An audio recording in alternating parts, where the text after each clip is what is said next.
Olá, minha gente, como é que vocês estão? Tudo bem? Espero que sim, espero que estejam tranquilos. Temos que nos cuidar, temos que continuar nos cuidando, não é isso? Né? Mais uma aulinha de história aqui para o nosso Enem virtual edição 2021 do IFMA Campus Codó. Abrindo agora esse segundo bloco, mais uma aula desse professor que vos fala, professor Aloysio, desejando vida longa e próspera a todos e a todas. Olha só, essa aula está indo para o ar hoje na véspera do feriado da Independência do Brasil, que é um tema de grande relevância para a gente entender como é que as coisas nesse país se organizam, né? Como que elas funcionam, como elas se tornaram o que se tornaram, mas também nós precisamos desmistificar algumas coisas que se ligam à nossa independência, né? Daí vocês estão vendo aí, ó, o processo de independência com uma interrogação no final. Que independência é essa? Foi independência para quem? Foi independência de fato? É isso que nos próximos minutos a gente vai ter uma conversa aqui. Ao final, nós vamos corrigir algumas questões que apareceram aí em algumas edições do Enem que tocam nessa importante, relevante, porém, infelizmente, muito mal compreendida temática, como tantas outras temáticas, né? Muito mal ensinada também, né? Não que eu seja melhor do que ninguém, mas né, você que conhece minhas aulas sabe que há sempre a preocupação da gente não olhar os acontecimentos históricos, o funcionamento das sociedades de modo superficial, tá? Lembre lá do Platão, né? Meu amigo John, professor de filosofia, entende disso muito mais que eu, mas ele dizia que você não pode dizer que conhece um rio apenas olhando da margem do rio para o rio. É preciso olhar de ângulos diferentes, de fora do rio, de dentro do rio, não é? Então o que a gente vai tentar fazer aqui hoje é algo nesse sentido, entender o processo e observar se realmente foi independência, quem ganhou, quem perdeu e por aí vai, tá? O ponto de partida, né, é esse quadro aqui, tá? Vocês certamente já viram falar nesse quadro, é um quadro do Pedro Américo, pintor muito famoso, a serviço do Império, né, no século XIX. O quadro chama-se Independência ou Morte, foi pintado lá anos e anos depois, né? Mais de 60 anos depois da independência, né? E esse quadro ele não passa de uma abstração, gente. Esse quadro ele é uma invenção, ele é uma criação do Pedro Américo, de algo que ele não viu e de algo que não aconteceu, tá? Eu estou dizendo que a independência não aconteceu, talvez, mas essa cena aqui é uma cena idealizada, tá? Todo mundo muito bem vestido, né? Olha o trabalhador aparecendo aqui no canto para representar que o povo brasileiro estava ali. Aqui atrás tem outro, ó, tem um senhor guiando uma mula, né? A casa de taipa do pobre, né? Os dragões da independência limpos, bem vestidos, tudo muito bem organizado. Isso aqui é um quadro muito bonito, né? Uma pintura extraordinária, mas que passa longe daquilo que realmente deve ter sido o 7 de setembro, de fato, que é o momento onde Pedro I, o rei português, filho do rei português, que também era português, faz a nossa independência. Então comece entendendo que essa imagem que está em todos os livros de história, vocês acham aí, está torto e à direita na internet, ela não passa da mais absoluta abstração. Pedro Américo não viu isso e não aconteceu nesse formato que aqui está. Bom, o que é que nos leva a pensar a independência do Brasil? Gente, a independência do Brasil ela não pode ser pensada. Primeiro, na história, vocês já viram aqui comigo, né? Na história nós não podemos entender nada de modo imediato. Na história, as coisas não acontecem de um dia para o outro assim porque Pedro acordou com vontade de fazer a independência e fez. Outro erro terrível, Isabel acordou com vontade de libertar os escravos e libertou. A gente vai ter uma aula um pouco mais à frente que eu vou mostrar a vocês. Isso absolutamente não é verdade. Na história, gente, na vida, as coisas acontecem a partir de processos. O acaso, o acidente, é como o nome já diz, é um acidente. E aqui, nesse caso em específico que nós estamos estudando, não tem nada de acidente. É um processo que vai começar com este evento aí. Quando Dom João VI, rei de Portugal, fugindo das invasões napoleônicas da Europa, lembre lá, você estudou a Revolução Francesa, que é um evento fundante do que nós chamamos de era contemporânea, né? A forma como nos organizamos hoje em dia politicamente, né? A ideia de uma democracia, a ideia de três poderes dependentes entre si, porém que precisam necessariamente estar separados para um fiscalizar o funcionamento do outro, por mais que a gente veja hoje em dia se dizer o contrário, né?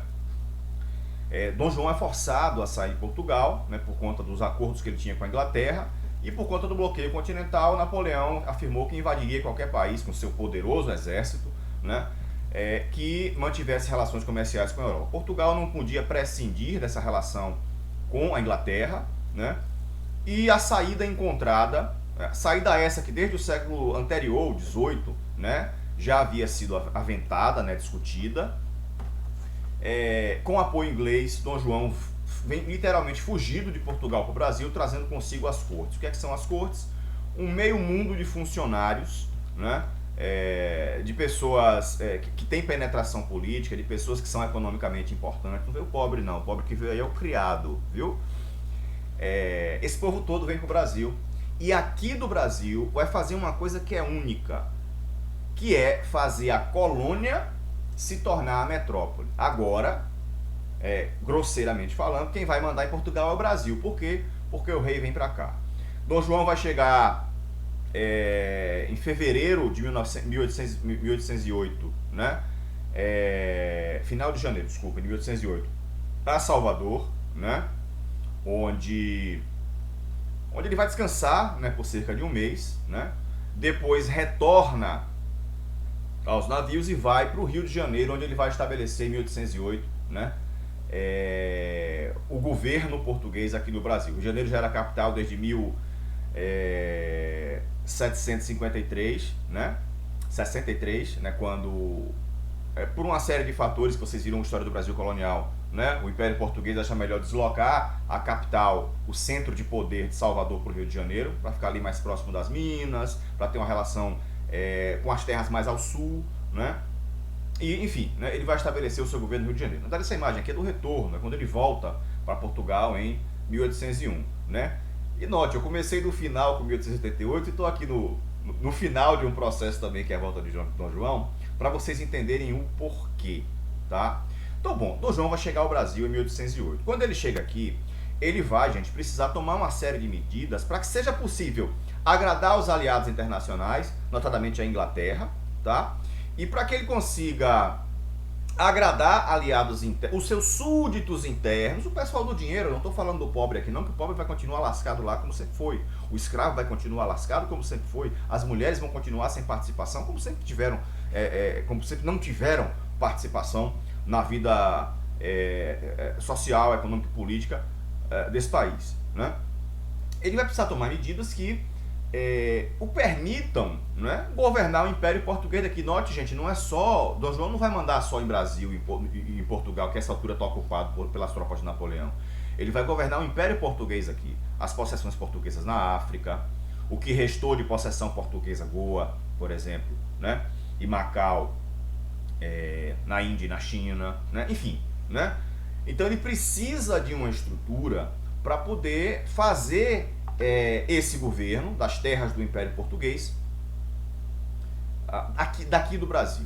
E ele vai chegar aqui e vai encontrar uma terra que é atrasada em tudo, justamente por conta das próprias medidas portuguesas que proibiam uma série de coisas aqui. Por exemplo, não era permitido ter gráfica no Brasil. Para quê? Para que não fossem impressos documentos ou livros, enfim, né, que não interessassem ao Império Português. É uma forma de censura. Era proibido ter indústria no Brasil. Para quê? Porque se você não compra o bem manufaturado, e não é a grande indústria não, é a pequena indústria de transformação, basicamente nós vamos ter aqui a indústria alimentícia durante muito tempo, né? Por quê? Porque se você produz no Brasil, você não precisa comprar da sua metrópole aqueles gêneros que você aqui não produz. Então vai ser necessário que Dom João, note aí, monte no Brasil uma infraestrutura administrativa, educacional, cultural, produtiva, para que ele próprio tenha condições de governar o país. E quem é que vai se dar bem com isso, de certa forma? As elites nacionais que estão ali ligadinhas com a elite portuguesa, tá bom? Para além disso, né, são 3 grandes medidas que Dom João toma também dentro dessa lógica, né, de fazer funcionar a colônia agora como metrópole, que marcam profundamente esse processo de transferência do poder para as terras brasileiras. Primeiro, a conhecida abertura dos portos de 1808, né, quando Por que se abre os portos? Porque através do Pacto Colonial, o Brasil só podia comercializar com Portugal.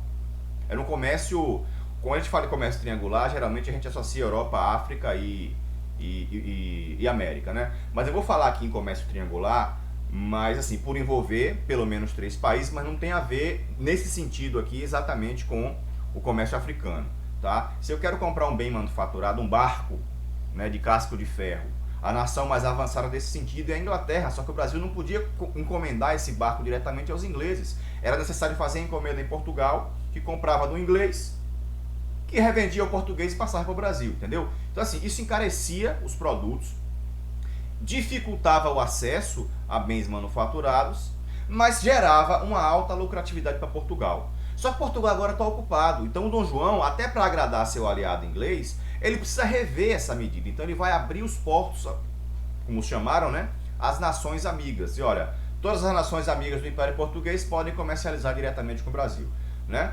Essas nações amigas, na verdade, a gente pode, assim, são várias, né? Mas a gente pode apontar que é uma medida feita para agradar a Inglaterra, porque já era, desde o século XVIII, né, o maior parceiro comercial de Portugal, desde o famoso Tratado de Panos e Vinhos, né, que jogou a economia portuguesa nas mãos, né, do Império Britânico. Depois são feitos os tratados de navegação e comércio em 1810, né, se estabelecendo as alíquotas dos impostos sobre os produtos a partir da sua origem e organizando, né, esse comércio marítimo. É um tratado que muito claramente favorece os ingleses, né? Os ingleses vão pagar uma taxa aí de 15%, né? Portugal 16%.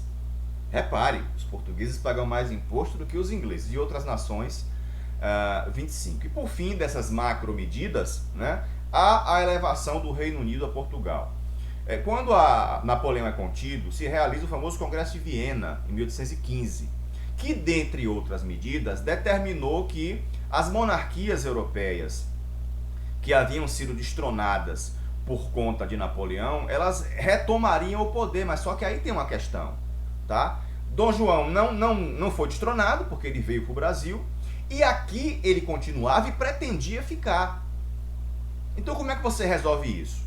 Você equipara o Brasil juridicamente a Portugal. É o que fez o Tratado de Elevação do Brasil a Reino Unido, a Portugal e Algarve. Algarve é uma região que fica em Portugal, tá? Então, ó, juridicamente há esse equilíbrio. Por quê? Porque Dom João precisa disso para que o Congresso de Viena o reconheça como monarca português. Esse conjunto de medidas vai, gente, de certa forma, né, favorecer a determinados grupos de elite, tá? Nós que estou falando sempre em elite aqui, que é quem se dá bem com esse processo. O pobre, o escravo, as mulheres, como eu falei aqui, todo mundo continua na sua posição de subalternidade, tá? Isso aqui é feito para agradar quem tem dinheiro. Por isso que está lá a interrogação, né, quando a gente fala de independência, né? Por outro lado, né, essas medidas vai trazer desconforto entre certos excessos da própria elite nacional, né? Por quê? Porque vai ser necessário aumentar os impostos para poder bancar a estadia da corte aqui. Gente, estima-se que vieram com Dom João 30 mil pessoas. Então você tem que bancar o funcionamento dessa corte aqui, sem contar a própria desorganização em muitas cidades brasileiras que não estão preparadas, principalmente o Rio de Janeiro, para receber um mundo de pessoas dessa de uma vez, né? Há também, né, nesse jogo de poder, né, principalmente em alguns pontos do Nordeste, a substituição de elementos das elites locais por portugueses, em certas posições de mando, em certas posições de poder, em certas posições político-administrativas, vamos colocar assim, né? E isso vai desagradar aquelas pessoas que estão lá. Isso, por exemplo, gente, vai gerar em Pernambuco a famosa Revolução Pernambucana de 1817, que é uma luta das elites pernambucanas, mas aí eles tiveram o apoio de padres, aí é onde aparece pela primeira vez a figura do Frei, figura extraordinária na história desse país, né? Gente que deveria ser exemplo, esse sim devia ser exemplo. Frei Joaquim Vicente tomou Divine Caneca, ou Frei Caneca, né? Que depois vai ser morto, vai ser executado na Confederação do Equador, tá? 1824, né? Quando há a Confederação do Equador, né? Então assim, né, vai gerar essa revolta em Pernambuco, ela é coibida, né? Mas o desconforto está posto. E note, ao mesmo tempo em que Dom João ele dá certas liberdades à elite nacional, e é por isso que ele vai, ó, ficar unha em carne com os grandes traficantes de escravos, que é quem vai financiar parte dos luxos da corte aqui, né? O controle português acaba sendo reforçado. Por quê? Porque o rei está aqui. Então lembre lá, ó, no século anterior a gente já tinha tido Inconfidência Mineira, Conjuração Baiana, em 17, né? A Revolução Pernambucana, movimentos que lutavam para romper com Portugal. Mas com o rei aqui, fica mais difícil de você colocar isso em prática, porque ele não foi besta nem nada, apesar de desagradar alguns, ele agradou a outros tantos. Onde é que vem o ponto de inflexão para a gente falar de uma independência? O ponto de inflexão ocorre na Europa. Em 1820, após a, entre aspas, pacificação europeia, né, comerciantes portugueses de uma cidade muito importante para a lógica do comércio português no mundo, o Porto, que é uma cidade que fica ao norte de Lisboa, né, eles fazem uma revolução, né, de caráter liberal, que vai, dentre outras coisas, né, exigir o retorno imediato do rei da família real Portugal. Ô, Dom João, você é o rei de Portugal. Napoleão já foi. Por que você está aí no Brasil? Volte. Quer continuar a governar? Volte para Portugal. Eles elaboram uma constituição que tem um caráter mais liberal, ou seja, que tira um pouco dos poderes do rei. E o que é fundamental, além de exigir a volta da família real, eles percebem que foi dada uma série de liberdades aos brasileiros. Vamos entender, brasileiros aqui, sempre os elementos da elite, tá? Guarde sempre isso aí. A nossa independência, ela vem de cima, tá? Então há uma busca pela recolonização, por aquelas medidas mais liberalizantes que Dom João vai tomar, fossem revogadas e os portugueses, o Império Português, passassem a ter um controle mais efetivo do Brasil. Quais são as consequências disso, né? Dom João, ele retorna para Portugal, sob a ameaça de que, se ele não voltasse, ele ia perder o direito ao trono. Ele deixa seu filho aqui, que é português, diga-se, Pedro, como príncipe regente do Brasil. Isso na prática quer dizer alguém que é um enviado direto do rei, nesse caso o filho do rei, que vai governar o Brasil em nome do rei, né? Pedro, que pode ter sido qualquer coisa, menos bobo, né? Ele vai se aliar às elites locais e sistematicamente desrespeitar as ordens que vêm de Portugal, né? O maior exemplo que eu coloquei aqui é o tal do Dia do Fico, né? Vem o ultimato em janeiro de 1822 para que ele retorne imediatamente para Portugal sob pena de prisão, e ele não retorna. Por quê? Porque ele já se mancomunou, ele já se articulou junto às elites nacionais que haviam percebido que a volta poderia significar a recolonização do Brasil com a perda da liberdade que essas elites haviam conquistado, né? E esse processo vai culminar lá no 7 de setembro de 1822 com a ruptura formal entre Brasil e Portugal. O que é que eu não posso esquecer desse processo? Primeiro, né, é que quem vai iniciar a independência, mesmo sem ter esse objetivo, é o próprio rei de Portugal.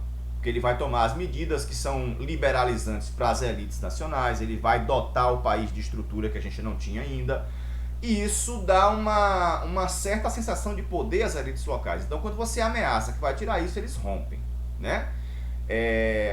Como história é processo, a gente começou a aula falando nisso, né? O 7 de setembro de 22 não termina em 7 de setembro de 22, tá? Vão ocorrer lutas sangrentas, por sinal, em várias partes do país, né? Piauí, nós estamos aqui no Nordeste, viu? Piauí, Pará, Bahia, né?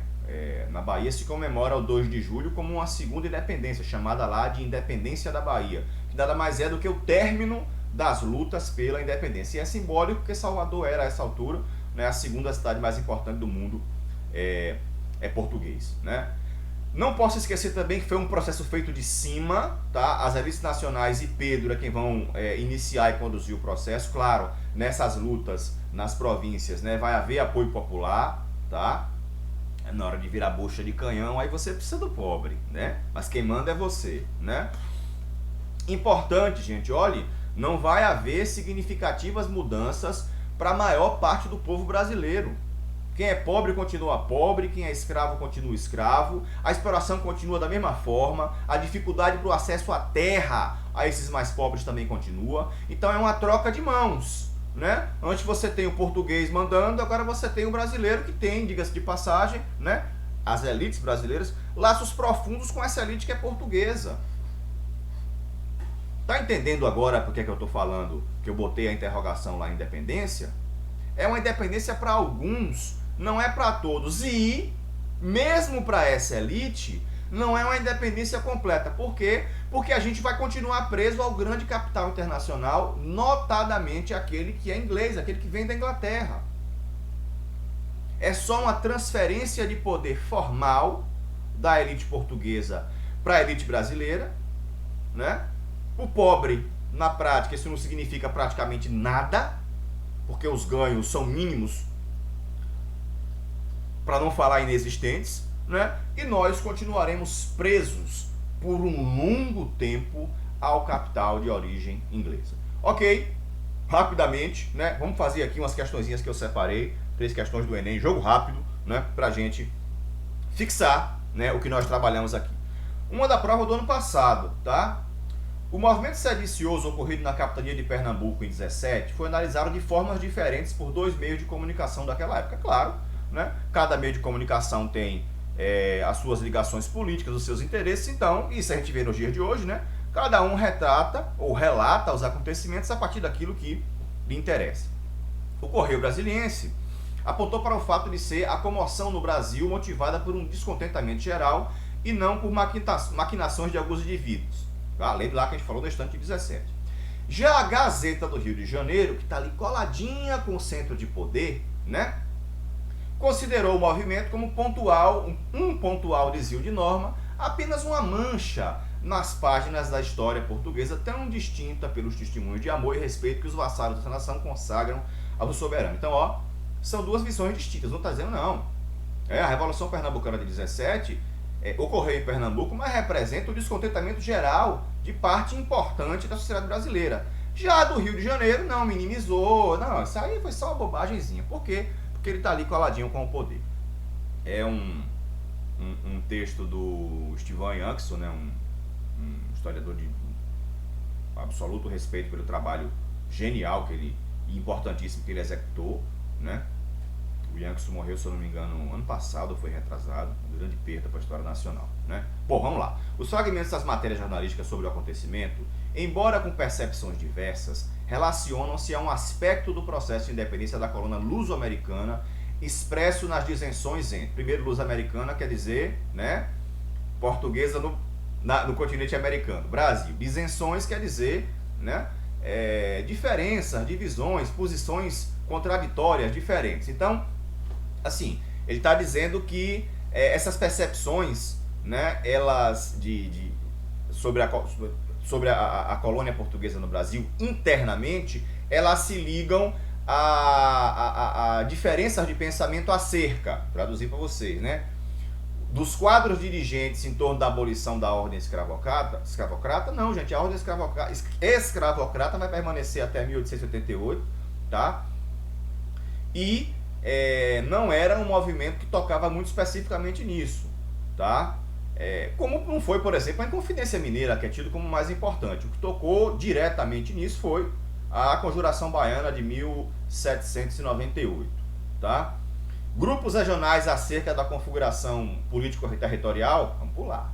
Intelectuais laicos, não religiosos, acerca da revogação do domínio eclesiástico. Não, gente, o domínio eclesiástico ele só é revogado com a proclamação da República. A igreja é um elemento de fundamental importância, né, durante o Brasil imperial. Homens livres em torno da extensão do voto. Não, o voto só vai ser instituído no Brasil a partir da Constituição de 1824. E ainda assim é um voto censitário, onde você tem que comprovar que anualmente tinha determinada renda para poder votar.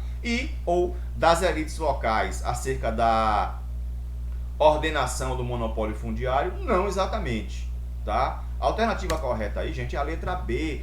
Olha o que eu falei há pouco. Os grupos regionais eles estão insatisfeitos porque eles estão pagando mais impostos e porque eles perderam parte do poder que tinham junto à administração portuguesa, porque o rei de Portugal substituiu parte desses indivíduos locais por gente que ele trouxe de Portugal, tá? Então, esse descontentamento que não começa de um dia para a noite vai estourar em 17 com a Revolução Pernambucana. Entendido? Bora para a seguinte, rapidinho. Essa é 19, ó. Entre os combatentes estava a mais famosa heroína da independência, nascida em Feira de Santana, estado da Bahia, minha terra natal, não Feira de Santana, Bahia, eu sou de Jacobina, Bahia. Filha de lavradores pobres, Maria Quitéria de Jesus tinha 30 anos quando a Bahia começou a pegar em armas contra os portugueses. Apesar da proibição de mulheres dos batalhões de voluntários, decidiu se alistar às escondidas. Cortou os cabelos, amarrou os seios, vestiu-se de homem e incorporou-se às fileiras brasileiras com o nome de Soldado Medeiros. No processo de independência do Brasil, o caso mencionado é emblemático porque evidencia essa questão é legal, porque é uma questão que te conta tudo da história, como são as questões do Enem, né? Tomara que ele continue assim. É uma questão que te conta tudo de história e que pede que você pense, entendeu? Você faz por pensar. A rigidez hierárquica da estrutura social, a inserção feminina nos ofícios militares, a adesão pública dos imigrantes portugueses, flexibilidade administrativa do governo imperial, receptividade metropolitana aos ideais emancipatórios, de baixo para cima. Você acha que Portugal tinha algum interesse em metropolitana, metrópole, Portugal? Portugal tinha algum interesse em perder o Brasil? Não. Flexibilidade administrativa também não. Portugal quer agora, com a volta do rei, centralizar ainda mais. A adesão pública dos imigrantes portugueses, não, gente, vai haver um movimento chamado Mata Maroto, onde os portugueses são perseguidos e mortos em várias partes do Brasil, né, porque se entende que eles são contra a independência. E muitos eram mesmo, né? A inserção feminina nos ofícios militares, isso é uma coisa do século XX, isso não evidencia que a mulher participava não, ele está dizendo o contrário, que para Maria Quitéria participar, ela teve que disfarçar de homem. Então resta a rigidez hierárquica da estrutura social. Lugar de mulher nessa época aí era em casa cuidando dos filhos e atendendo à vontade do marido. É uma sociedade extremamente patriarcal, uma sociedade onde a mobilidade social, seja por questões de sexo, seja por questões econômicas, seja por questões de cor da pele, era muito difícil.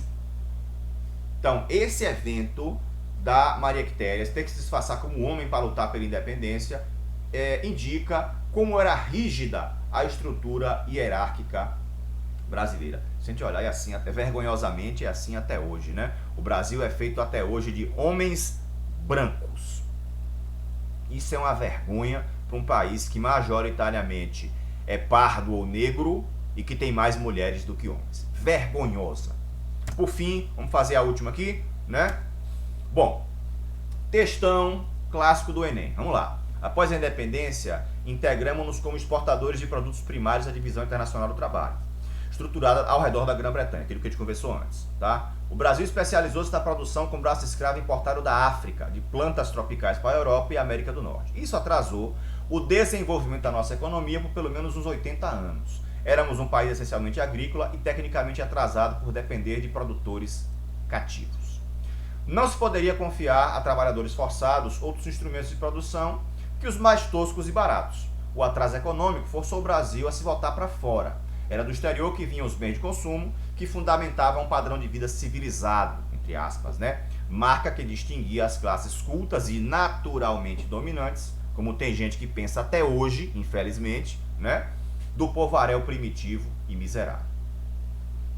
E de fora vinham também os capitais que permitiam iniciar a construção de uma infraestrutura de serviços urbanos, de energia, transportes, comunicações e por aí vai. Texto do Paul Singer, né? Levando-se em consideração as afirmações acima relativas à estrutura econômica do Brasil por ocasião da independência em 22, é correto afirmar que o país se industrializou rapidamente devido ao desenvolvimento alcançado no período colonial. Extinguiu a produção colonial baseada na escravidão e fundamentou o trabalho livre. Se tornou dependente da economia europeia por realizar tardiamente sua industrialização em relação a outros países. Se tornou dependente do capital estrangeiro que foi introduzido no país sem trazer ganhos para a infraestrutura de serviços urbanos. Teve sua industrialização estimulada pela Grã-Bretanha, que investiu capitais em vários setores produtivos. Mataram aí, né? Ops! É que eu esqueci de marcar a última. Mas, gente, é a letra C. Por que que é a C? Não é a A, porque o cara está dizendo no texto que nosso desenvolvimento foi atrasado em 80 anos. Tá? A produção colonial baseada na escravidão não acabou. O texto está dizendo justamente isso, né? Se tornou dependente do capital estrangeiro? Sim, se tornou, né? Mas repare, ó, o que é que anula a letra D? Dizer que ele foi introduzido no país sem trazer ganhos para a infraestrutura de serviços urbanos. O que é isso? O inglês, quando veio ganhar dinheiro aqui, ele investiu em um monte de coisas. Ele investiu em ferrovia, ele investiu na busca pela modernização de algumas cidades, no serviço de bondes, na implantação de sistema de iluminação. Tudo isso foi feito com dinheiro estrangeiro, ou majoritariamente com dinheiro estrangeiro.